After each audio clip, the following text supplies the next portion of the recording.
Marc-Étienne Mercier. Merci, Marc-Étienne Mercier. Merci, mon cher. Salut, Alexandre. J'aimerais savoir comment vous organiseriez la défense du territoire si vous étiez chef d'un gouvernement au pouvoir. Ah. Fait que la défense du territoire. La défense du territoire, oui, ben là, c'est une grosse... Est-ce que je peux vraiment répondre à ça sur YouTube? Bon, en fait, c'est On créerait des milices. des institutions. Oui, on créerait des milices. Moi, je dis, hein, ça prend... Vous savez, pour armer, pour faire d'un citoyen un soldat, c'est pas très, très long. Pour qu'il maîtrise un AK-47, etc., c'est pas très, très long. Hein? 1 mois et demi, quelque chose comme ça. J'ai déjà parlé des gens qui ont des formations militaires. Mais il y a l'armée pour ça. Il faut juste être un pays. Ben non, mais c'est pour ça qu'il faut créer un pays. Bien sûr. Oui, oui, mais tous les pays... vous savez, tout... C'est-à-dire que il faut créer...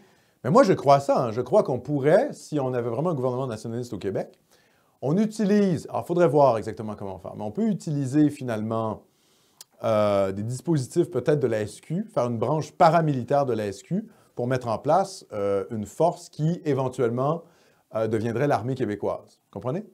Donc ça, c'est d'ailleurs tout ce que les pays ont fait. Hein. Vous savez, qu'est-ce qui est devenu l'armée irlandaise? Ben, c'était les miliciens patriotiques irlandais. Je sais que je vais prendre un exemple que les gens n'aiment pas, mais c'est la même chose. L'armée israélienne, qu'est-ce que c'est? Ben, c'est les anciens, les anciennes milices sionistes juives qui sont devenues l'armée israélienne. Donc, quand vous avez un mouvement, peu importe, irlandais, israélien, les autres cas, c'est la même chose. L'armée américaine, qu'est-ce que c'est? C'est les anciennes milices patriotiques américaines qui sont devenues l'armée américaine. Donc, c'est la même chose. Donc, il faut avoir une milice paramilitaire, et puis ensuite, quand vous êtes vraiment un pays, ça devient votre armée. Donc, c'est quelque chose de tout à fait possible. Hein? Je rappelle que l'indépendance du Québec, qu'est-ce que c'est? C'est sortir Ottawa de nos champs de compétences. On ne veut plus qu'Ottawa vienne nous dire quoi faire chez nous. C'est ça, l'indépendance. C'est pas autre chose, c'est pas de la poésie, c'est pas mettre en place un référendum d'initiative populaire pour que les gens participent à la création de la Constitution québécoise. On s'en fout de ça. On veut un pays avec des institutions, vous comprenez? Et plus on est puissant, plus on est capable de faire rayonner notre souveraineté. Parce que la souveraineté, c'est quoi? C'est la capacité de décider pour nous-mêmes. Vous comprenez ça? Plus on est puissant, les États-Unis sont plus souverains qu'Haïti. Ah ouais. Parce qu'Haïti peut être un pays indépendant, mais s'il dépend, comme c'est un pays qui dépend de l'aide internationale, bien, il n'est pas souverain, en fait. C'est un pays qui est le jeu des ONG. Ouais, il est tellement faible que même les ONG internationales décident ce qui se passe en Haïti. Ça vous donne une idée de l'état du pays. C'est à la ramasse. D'ailleurs, massacrer tous les Blancs de l'île, c'était pas la meilleure idée pour les Haïtiens. Je dis ça comme ça. C'est comme le Zimbabwe.